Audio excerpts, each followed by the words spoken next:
Welcome to JP life line. இப்போ பார்க்க போகிறது சுட்ட சட்னி. அந்த வீடியோ தான் நம்ம பார்க்க போகிறோம்.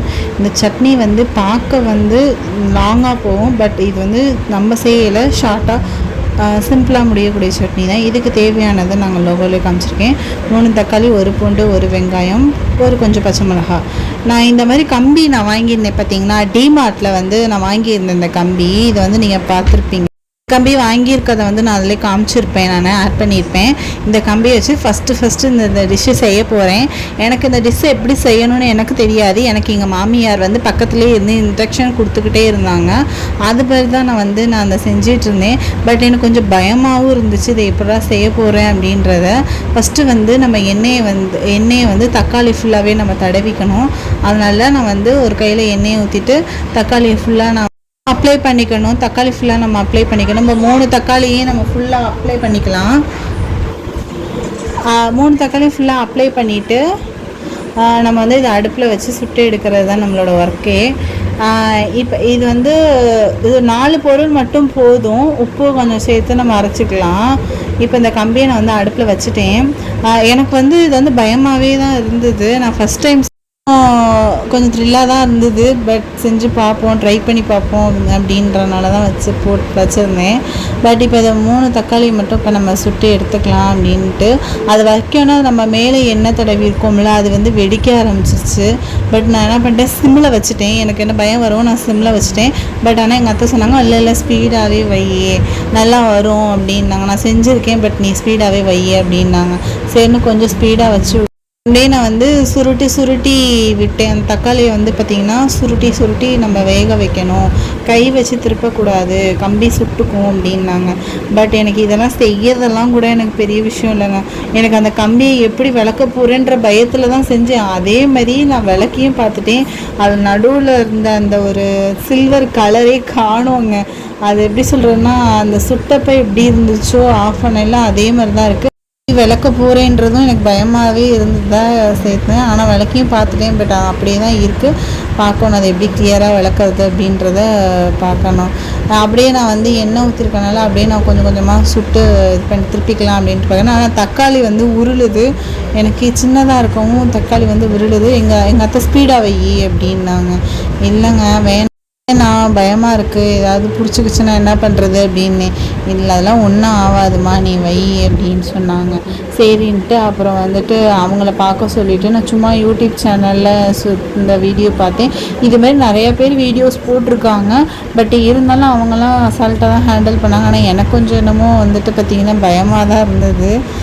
இப்போ பார்த்திங்கன்னா முக்கால்வாசி சுட்டுட்டேன். இப்போ நம்ம இதை ஃபுல்லாக சுட்டுட்டு நம்ம ஃபஸ்ட்டு வந்து தக்காளி சுட்டு எடுத்துக்கணும். அப்புறம் வந்து கொஞ்சமாக ஒரு பொருளை ஆட் பண்ணி நம்ம வந்து சுட்டு எடுக்கணும். இது ஃபுல்லாகவே நம்ம சுட்டு எடுக்க போகிறது தான். ஆனால் இந்த சட்னி பார்த்திங்கன்னா கிராமத்தில் நல்லா அடுப்புலேயே வந்து என்ன பண்ணிடுவாங்களாம், போட்டுருவாங்களாம். அதை வந்து ஃபுல்லாக சுட்டதுக்கப்புறம் அதை வந்து மேலே இருக்க தோலெல்லாம் உரித்து செய்வாங்க அப்படின்னு சொன்னாங்க. நானுமே சாப்பிட்ருக்கேங்க. ஆனால் ரொம்ப சின்ன பிள்ளையில சாப்பிட்ருக்கேன், நல்லாயிருக்கும். இப்போ வந்து ரொம்ப நாள் கழித்து அவங்களாம் எனக்கு செஞ்சு கொடுத்துருக்காங்க, எங்கள் அப்பாயெல்லாம் செஞ்சு கொடுத்துருக்காங்க. நான் சாப்பிட்ருக்கேன். ஆனால் 15 வருஷம் கழித்து மறுபடியும் சாப்பிட போகிறேன். ஆனால் அங்கே வந்து வேறு மாதிரி செஞ்சாங்க. பட் இது வந்து கொஞ்சம் வேறு மாதிரி டிஃப்ரென்ஸாக இருந்தது. இது வந்து இவங்க ஸ்டைலில், எங்கள் மாமியார் வீட்டு ஸ்டைலில் இப்படி தான் செய்வாங்க அப்படின்றனால. இப்போ வந்து தக்காளியும் நம்ம வந்து சுட்டு எடுத்துட்டோம். அதை எடுத்து வச்சுட்டேன். அடுத்தது வந்து பார்த்திங்கன்னா வெங்காயம். நான் வந்து ஒரு வெங்காயத்தை 3ஆக கட் பண்ணி போட்டேன். பட் அப்படின்னா அப்படி போடக்கூடாது, 2ஆக தான் கட் பண்ணி போடணும் அப்படின்னு எங்கள் அத்தை சொன்னாங்க. நான் 3ஆக கட் பண்ணி போட்டேன். பட் நீங்கள் வந்து 2ஆக கட் பண்ணி போட்டுக்கோங்க.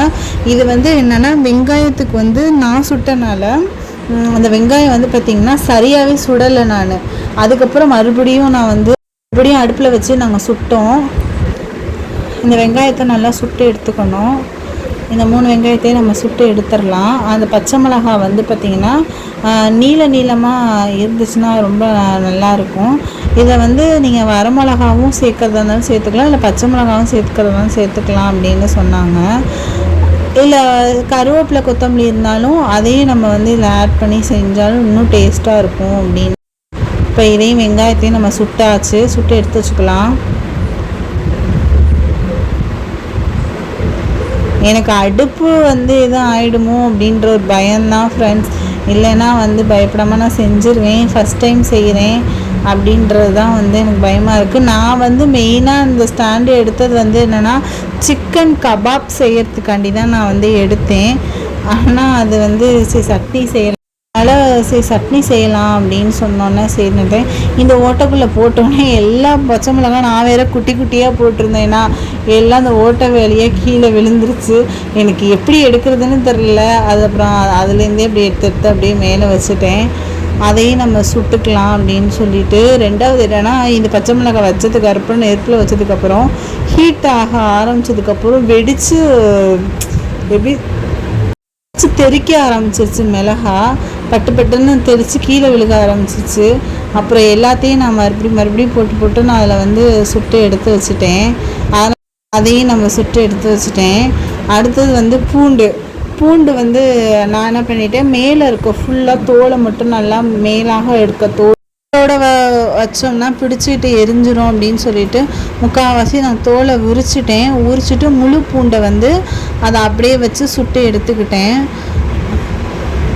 இது வந்து பார்த்திங்கன்னா எங்கள் மாமியார் தான் வந்துட்டு நான் வச்சுட்டு இப்படி திருப்பிட்டு இருந்தேன். அவங்க வந்துட்டு அவங்க என்ன பண்ணிட்டாங்க, முழுசுமே போட்டு நீ என்ன இப்படி பயப்படுற அப்படின்னு சொல்லிட்டு நல்லா அடுப்பை ஸ்பீடாக வச்சு விட்டு இப்படி சுட்டு எடு அப்படி சுட்டு அப்படி அவங்க அழகாக அப்படி சுட்டு எடுத்துட்டாங்க. பார்த்திங்கன்னா லேசாக அப்படி இப்படின்னு காமிப்பேன். அவங்க அடுப்பை நல்லா இழுத்து வச்சு நல்லா ஸ்பீடாக சுட்டு எடுத்துட்டாங்க.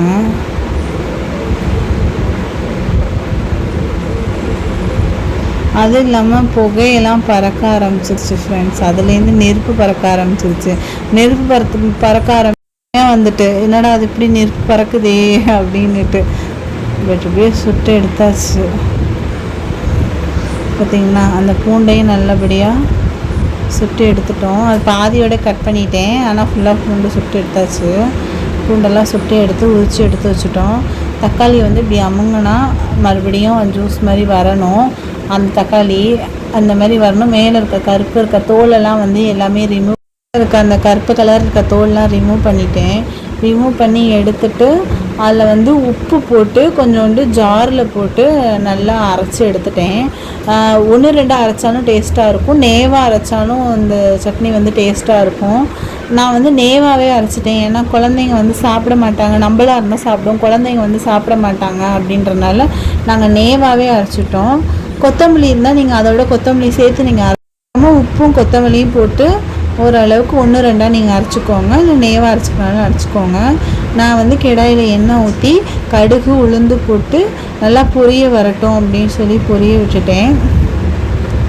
பொரிஞ்சு வந்ததுக்கப்புறம் நம்ம அரைச்சி வச்சுருக்க அந்த சட்னி இருக்குது பார்த்திங்களா, அதை வந்து இந்த எண்ணெயில் நம்ம வந்து ஊற்றிட்டு உடனே நீங்கள் என்ன பண்ணிடணும், அடுப்பை வந்து நீங்கள் வந்து ஆஃப் பண்ணிடணும். ஏன்னா இது வந்து லைட்டாக தாளித்து கொட்டணும். நான் வந்து உங்களுக்கு காமிக்கணும் அப்படின்றதுனால கடாயில் வந்து நான் கடுகு உளுந்து போட்டு காமிச்சிருக்கேன். பட் வந்து நான் தாளிக்கிற கரண்டியில் தான் தாளிச்சிருக்கணும். நானும் மறந்தாப்பில் பட் நீங்கள் செய்கிறதா இருந்தாலும் செஞ்சுக்கோங்க. கடாயில் போட்டு இதை வலிச்சதில் போட்டு நீங்கள் ஆஃப் பண்ணிவிட்டு அப்படியே பரட்டி விட்டிங்கன்னா அதில் போட்டு நீங்கள் நல்லா பரட்டி விட்டுக்கோங்க. உடனே ஆஃப் பண்ணிடுங்க. தாளித்ததுக்கப்புறம் அதை உடனே நீங்கள் ஆஃப் பண்ணிடுங்க. அது வந்துட்டு இது கொதிக்க விட்டுறாதீங்க. சட்னியை நீங்கள் எண்ணெயை ஊற்றிட்டு கடுகு உளுந்து போட்டு இது ரெண்டாவது என்ன சொன்னால் நல்லெண்ணெய் ஊற்றுங்க. இது வந்து கோல்டு வின்னர் யூஸ் பண்ணாதீங்க, நல்லா இருக்காது, டேஸ்ட் அவ்வளோவா இருக்காது. வந்து நல்லெண்ணெயில் நீங்கள் வந்து எடுத்திங்கன்னா டேஸ்ட் அல்டிமேட்டாக இருக்கும். நீங்கள் வந்து செஞ்சு பாருங்கள். வந்து சோம்பேறித்தனம் பார்க்காம நம்ம எடுத்து நம்ம கண்டிப்பாக சாப்பிட்டோம்னா டேஸ்ட்டுக்காண்டி சாப்பிட்றவங்க கண்டிப்பாக இந்த சட்னி வந்து சாப்பிடுவாங்க. டேஸ்ட்டோடு நம்ம சாப்பிடணும் அப்படின்னு நினைக்கிறவங்க. நான் இந்த தோசையை வந்து முட்டை தோசை, கேரட் தோசை, ஆனியன் தோசை நாங்கள் எப்போவுமே ஊற்றுவோம். பட் அதோடு நாங்கள் மேஷ் பண்ணி இந்த தோசைக்கு இந்த சட்னி சாப்பிட்டோம். ஓகே, பாய். நெக்ஸ்ட் வீடியோ நல்ல வீடியோ பார்க்கலாம்.